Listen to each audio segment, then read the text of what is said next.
Medinipur medical college হাসপাতালে মামনি রুই দাসের মৃত্যু হয়েছে সেপটিক শকে। মৃত্যুর প্রাথমিক কারণ হিসেবে চিকিৎসকরা বলছেন সেপটিক শকের কথা। যেখানে মেদিনীপুর মেডিকেল কলেজে প্রসূতি মৃত্যু ঘুরে তোলপাড় হয়ে গিয়েছিল রাজ্য, বিষাক্ত আরএল স্যালাইনের বিষয় সামনে এসেছিল।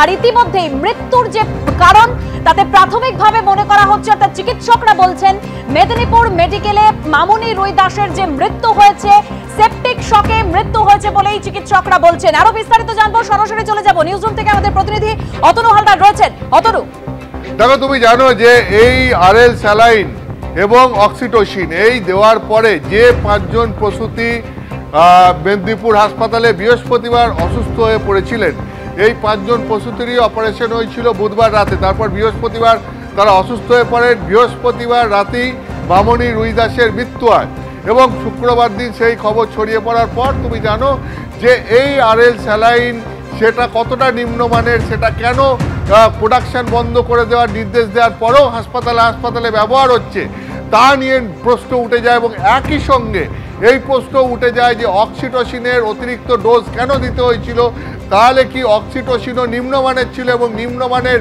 হওয়ার জন্যই ওই অক্সিটোসিনে কাজ হয়নি।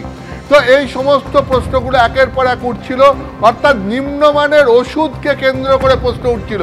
এবং তারপরে মামনি রুই দাসের মৃত্যুর কারণ হিসাবে চিকিৎসকরা প্রাথমিকভাবে যে কারণ উল্লেখ করেছেন সেটা হচ্ছে সেপটিক শকে তার মৃত্যু হয়েছে।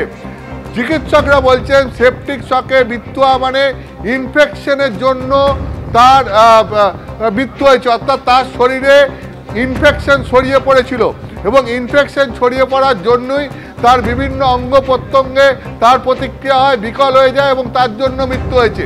এখন প্রশ্ন হচ্ছে চিকিৎসকদের একটা অংশের যে এই ইনফেকশন কোত্থেকে হলো, তাহলে কি এই ইনফেকশন ওই নিম্নমানের ওষুধ থেকে হলো, ওই আরএল স্যালাইন থেকে হলো, ওই অক্সিটোসিন যেটা নিম্নমানের ছিল বলে সন্দেহ করা হচ্ছে তার থেকে হলো, অর্থাৎ নিম্নমানের ওষুধের কারণেই কি মামনি রুই দাসের শরীরে ইনফেকশন ছড়িয়ে পড়েছিল, তার কারণেই তাই মৃত্যু হলো। এবং যে 3 জন প্রসূতি এখন এসএসকেএম হাসপাতালে রীতিমতো সংকটজনক অবস্থায় রয়েছেন, তাদের সংক্রমণও কি এই নিম্নমানের ওষুধ থেকেই হয়েছে? যেহেতু চিকিৎসকরা প্রাথমিক কারণ হিসাবে, মৃত্যুর প্রাথমিক কারণ হিসাবে মামনি দাসের ক্ষেত্রে সেপটিক শক লিখেছেন, ফলে এই তত্ত্ব আরও জোরালো হচ্ছে।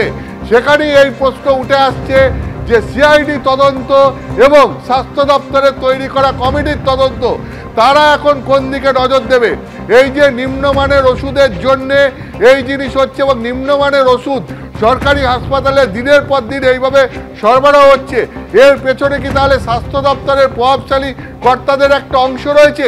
সিআইডি তদন্তের আওতায় কি সেই দিকটা আসবে, নাকি শুধুমাত্র জুনিয়র চিকিৎসক, সিনিয়র চিকিৎসক যারা এদের ট্রিটমেন্ট করেছিলেন, যদি তাদের ট্রিটমেন্ট ত্রুটিপূর্ণ হয়ে থাকে অবশ্যই তাদের শাস্তি হোক, এটা অনেকে বলছেন। কিন্তু চিকিৎসকদের একটা অংশ এটাও বলছেন যে শুধু এই দিকটাকেই তদন্তের আওতায় রেখে তদন্তের পরিসরকে ছোট করে কয়েকজনের ঘাড়ে দোষ চাপিয়ে দিয়ে তাহলে পরে যাদের একটা বড় অংশ, যেটা সিস্টেমের বড় অংশ এই নিম্নমানের ওষুধের সরবরাহের সঙ্গে যুক্ত রয়েছে বলে সন্দেহ করা হচ্ছে, তাদের দিকে তদন্ত অগ্রসর হবে তো?